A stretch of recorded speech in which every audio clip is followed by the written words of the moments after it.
बाबा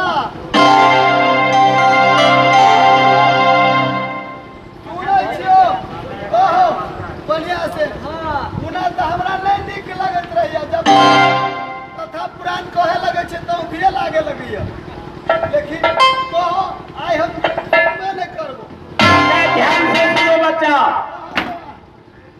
रे छना हम मेन गेट पर आए छियो अच्छा पछिलका गेट पर हो न त जब भगवान श्री राम साथ में माते श्री जनक नंदिनी शेषावतार लखन लाल जी पंचवटी में निवास कर रहे थे। समझा बच्चा? उसी समय का प्रसंग है जब लंकापति दशकंधा रावण अपने मामा मारीच को लेकर के पंचवटी में पहुंचे। सुपनेखा के नाद झोंक कटने के बाद उसे खबर हुआ। खरदूषण त्रिशिराई का पद सुनकर के रावण बहुत क्रोध में आकर अपने मामा मारीच को लेकर कहां पहुंचा? तो पंचवटी। पंचवटी पहुंचने के बाद मारीच ने सोने का मिर्ग बन करके पंचवटी श्री राम जी के कुटी के अगल बगल घूमने लगे। सुनती है बतिया? रे बेहुदा, राम कथा सोकर नहीं सुनना चाहिए, अजगर में जन्म हो जाएगा पूर्व जन्म में जाकर। तो श्री किशोरी जी ने भगवान राम अपने स्वामी से कहा है नाथ, ये मिर्ग का मिर्ग छाला बहुत अच्छा है, जाइए इस मिर्ग को पकड़ कर लाइए। इसका मिर्ग छाला देखने में बहुत अच्छा सुंदर लगता है, इसको मैं यहाँ रखूंगा। भगवान राम सीता को वचन को मानकर मिर्ग के पीछे लग गए। लक्ष्मण को वहां छोड़ दिया सीता को रखवारी करने के लिए। बच्चा रे बेहुदवा सो गए हो? इसके बाद जब भगवान राम मिर्ग के पीछे करते करते करते बहुत दूर अधिक चले गए जंगल में, तो कभी मारीच छिप जाते थे, कभी प्रकट होते थे। उसके पीछे करते करते अधिक दूर जंगल में पहुंच गया।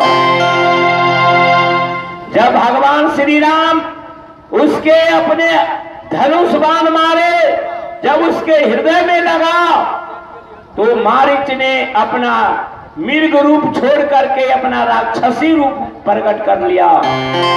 और मारीच बोला, हाय सीते, हाय सीते, हाय लक्ष्मण, हाय लक्ष्मण, हाय सीते। ये शोर जब पंचवटी में श्री किशोरी जी कुटी में बैठी थी, जब उनके कानों तक पहुंची तो श्री किशोरी जी ने कुटी से बाहर निकलकर लक्ष्मण को कहा, हे लक्ष्मण, ये आवाज सुनो, जो भगवान श्री राम का ये आवाज है। जंगल में ना जाने किसी राक्षस से स्वामी जी का लड़ाई हो रहा है, आपके सहायता करने के लिए मुझे और आपका पुकार रहे हैं। लक्ष्मण जी ने सीता जी से कहा, हे मातेश्री, तीनपुर चौदह भुवन में ऐसा कोई देवता दानव किन्नर नहीं है जो भगवान श्री राम के सन्मुख आकर रण में धैर्य का धारण करे। बच्चा, रे बचवा,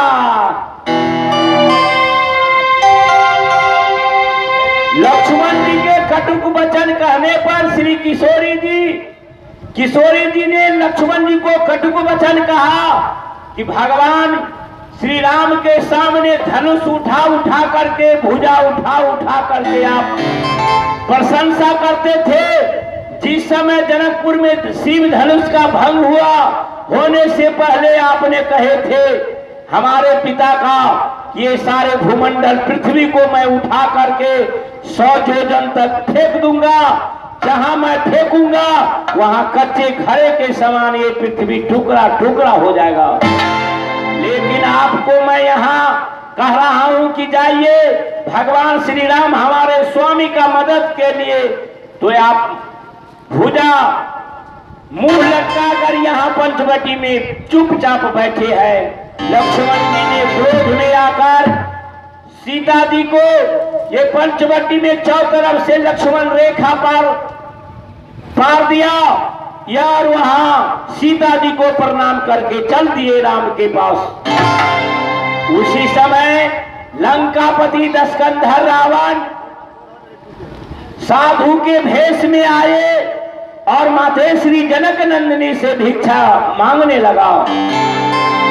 श्री किशोरी जी ने कंदमूल लेकर जब आए तो कहा कि मैं बांधे हुए भिक्षा को ग्रहण नहीं कर सकता हूं। किशोरी जी ने विवश होकर रेखा लक्ष्मण रेखा को पार करके बाहर आए। आने के बाद लंकापति दशकंधर रावण श्री किशोरी जी को थाम कर अपने पुष्पक विमान पर बैठा लिया। बचवा रे बचवा,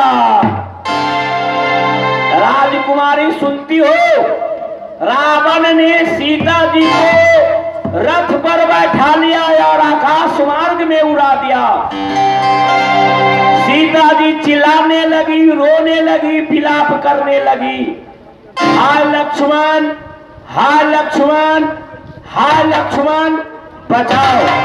रावण पुष्पक विमान पर बैठाकर उसे ले लंका ले गया। राजकुमारी सुनती है, सब का सब सो गया।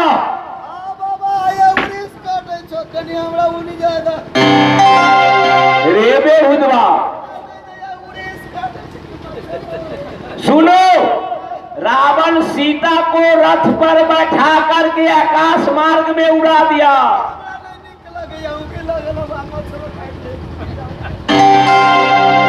सीता मां रो रही थी, विलाप कर रही थी, बचाओ लक्ष्मण, बचाओ लक्ष्मण, बचाओ लक्ष्मण। सो गया, सबका सब अब सो गया है। रे बेहुदवा, सीता जी को रावण ने पुष्पक विमान पर बैठा कर ले गया लंका। बचवा हाँ अब सो गया। मां जगत जननी जगदम्बा बोली थी, बेटा ज्वाला जब तुम वहां राम कथा कहोगे मैं वहां स्वयं चल कर आऊंगा। सोना और फूला सबको मैं 7 भार निद्रा देकर उससे सुला दूंगा। लेकिन एक बात बेटा ध्यान रखना, सोना उठाने से पहले सोना का पुस्तक उठा लेना। जब तुम्हारे हाथ में जादू का पुस्तक आ जाएगा समझ जाना कि सोना तुम्हें मिल गया।